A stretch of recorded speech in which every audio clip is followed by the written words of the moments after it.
Tennessee red egg. Usually crack the shell just like that and feed them to the ducks. They love them. Yeah, hatching out a few bantams this year for some more setters for next year. Of course, I would have more roosters than hens. It's always what happens, but what are you gonna do? And I cleaned everything the other day. Pretty much all the cages, everything that needed it. And this one up in the woods, cut a bunch of pine boughs for everybody. So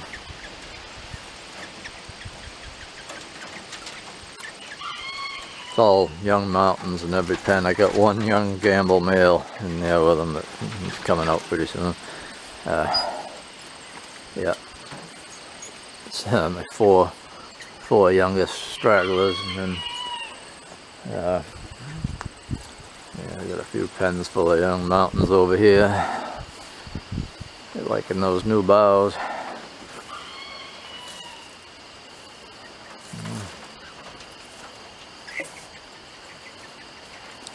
Think of that, guys.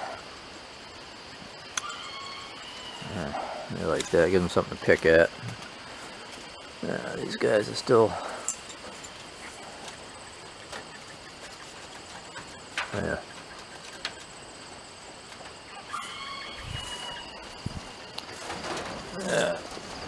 Once in a while, those damn bottles fall off. I get a loose bottom.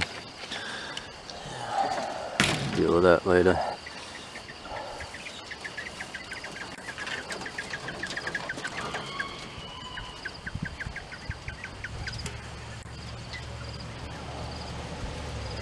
My second oldest batch of young ones.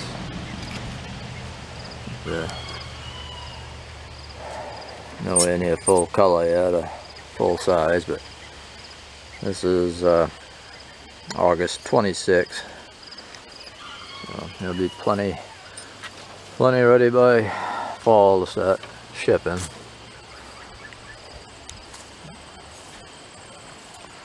There's a breeder flock there. You know, not quite all feathered out yet after the molt, but I'm getting there. See some plumes starting. Some of them still look a little rough, but they're coming along. And we got oldest bunch of young ones right here.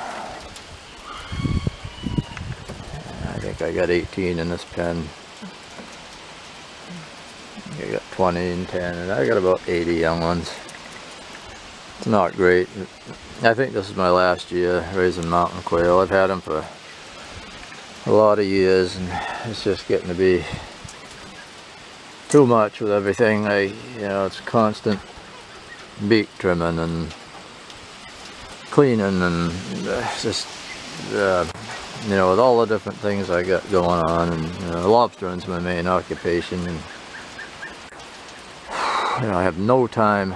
In the spring I hardly get my buoys painted and the rope gone through and traps, and always something to do on the boats, and I'm always between this and that. I'm just running myself ragged. I got no fucking life, and yeah, it's time to start downsizing. I might keep a pair or two, but I'm gonna just specialize in the Merins from now on. It's going to take a couple of years. I probably won't make any money at it for a couple of years, because I'm gonna we're working on building up all new bloodlines, and it's gonna take a couple of years. But the stock in this country's shot. You get some of these assholes on eBay and hustling on those Facebook dummy sites, showing pictures of all kinds of chicks in a brooder. To get that many,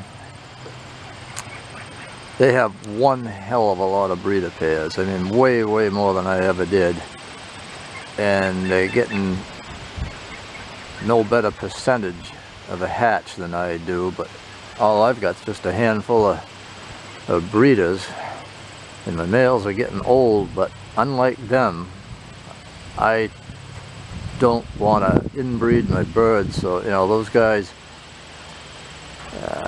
you know, one of them, the biggest asshole in this, he got his original stock from me, and he's been making brother-sister pairs out of them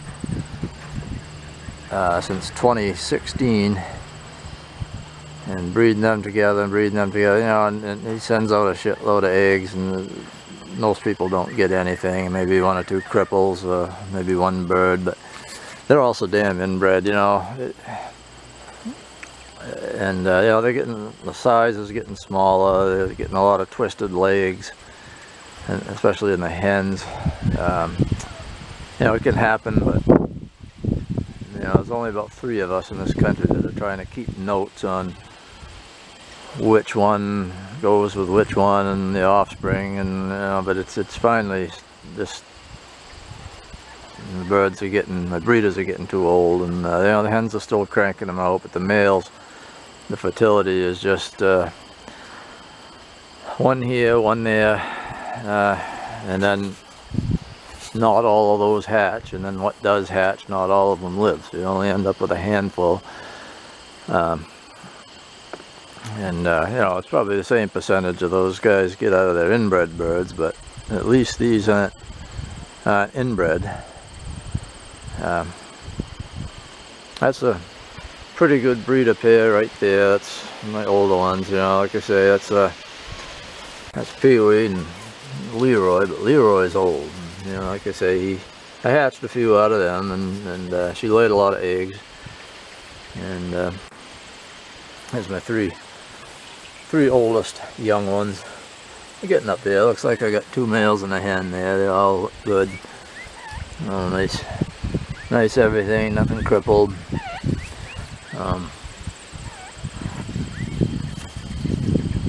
This was my best hen this year as far as the amount of chicks that I raised out of her. Hoppy, she's an old bird, probably at least 4.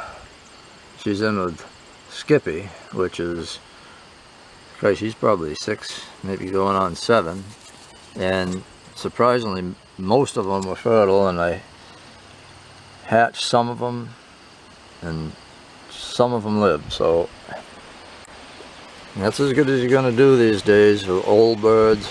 And you know, it's just getting hard with the Murren, so I'm starting all over with all new stock. We're working on this, finally getting a couple of people here and there to cooperate, and it's going to be good. It's going to take a while, but yeah. So I'm cutting way the hell back. They're ducks. They're Dolly. They like those ball-boiled eggs.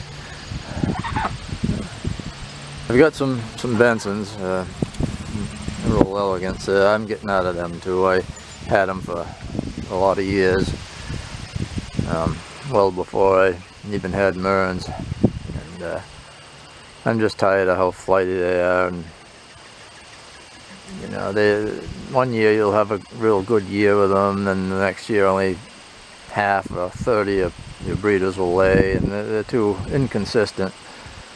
And, you know, I'd keep them, but they're so damn nervous. You know, they're worse than as bad as a valley quail. I don't like birds that are that nervous. I like Murrens, they can be pretty calm in mountains even, but Murrens bring the most money by far, and I'm gonna, you know, it's gonna be fun trying to rebuild the captive population with new stock out of the wild. So back a few years ago, the birds were bigger. You know, you'd get Murrens and you'd grab a hold of one, and it'd be just like a big orange or a small grapefruit, all big, meaty, plump birds. And you know, I notice people's birds are getting smaller now, along with the cripples. You know, so Yeah, that's where it's at, and I can finally have a little bit of a life next year, next spring and summer, into the fall. Gonna be good, looking forward to it.